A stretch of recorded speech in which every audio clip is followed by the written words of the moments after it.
பக்ரீத் பண்டிகையொட்டி மாடுகளை வெட்ட கடும் கட்டுப்பாடு விதித்திருக்கிறது நீதிமன்றம். அனுமதிக்கப்பட்ட இடங்கள்ல மட்டும்தான் மாடுகளை வெட்டுறதற்கான அனுமதி கொடுக்கப்பட்டிருக்கு. பக்ரீத் பண்டிகையப்ப இந்த மாதிரி பலியிடுவது வழக்கம். அந்த நிலையில அனுமதிக்கப்பட்ட இடங்கள்ல மட்டும்தான் குர்பானி கொடுக்கணும் அப்படிங்கிற ஒரு உத்தரவை கொடுத்திருக்காங்க. விவரங்களோட செய்தியாளர் சுரேஷும் இணைஞ்சிருக்காரு. சுரேஷ், நீதிமன்றம் என்ன கட்டுப்பாடு விதிச்சிருக்காங்க பக்ரீத் பண்டிகைக்காக? நீங்க விவரத்தை சொல்லுங்க.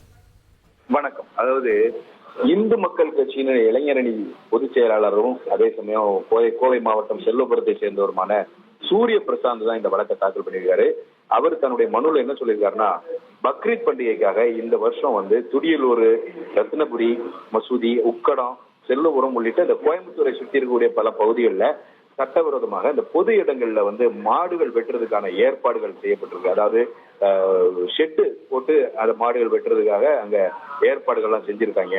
அதனால இது பொது இடங்கள்ல இது மாதிரி மாடுகள் வெட்டுவது கூடாது என்பதனால அந்த மாடுகளை மீட்டு கோசாலைகளுக்கு அனுப்பி வைக்கணும் அப்படின்னு சொல்லிட்டு அந்த வழக்கை அவர் தாக்கல் பண்ணிட்டாரு. இந்த வழக்கு விசாரித்த நீதிபதிகள் GR சுவாமிநாதன் மற்றும் B லட்சுமி நாராயணன் அடங்கிய அமர்வு ஏற்கனவே 2020 சென்னை உயர்நீதிமன்றத்தினுடைய 2 நீதிபதிகள் அமர்வு இது மாதிரி பொது இடங்கள்ல விலங்குகள் பலியிடுவதற்கு தடை விதித்திருக்கிறது.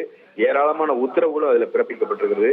அது மட்டும் இல்லாம 1976 பசுவதை தடை செய்து தமிழக அரசே அரசாணை பிறப்பித்திருக்குது. இது மட்டுமல்லாம நகர்ப்புற உள்ளாட்சி அமைப்புகளுடைய அந்த சட்ட விதிகள்ல அனுமதிக்கப்பட்ட இடங்கள்ல மட்டும்தான் இந்த மாடுகளை வெட்டணும்னு சொல்லியிருக்காங்க.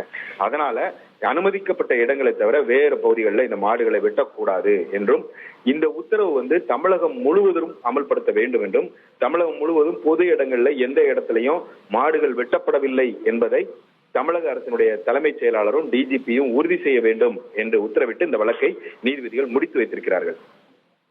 தகவல்களுக்கு நன்றி சுரேஷ். பக்ரீத் பண்டிகையை தொடர்ந்து கடும் கட்டுப்பாடுகளை விதித்திருக்கு சென்னை உயர்நீதிமன்றம். விவரத்தை செய்தியாளர் சுரேஷ் வழங்கிட நாம கேட்டோம். 1 கோடியை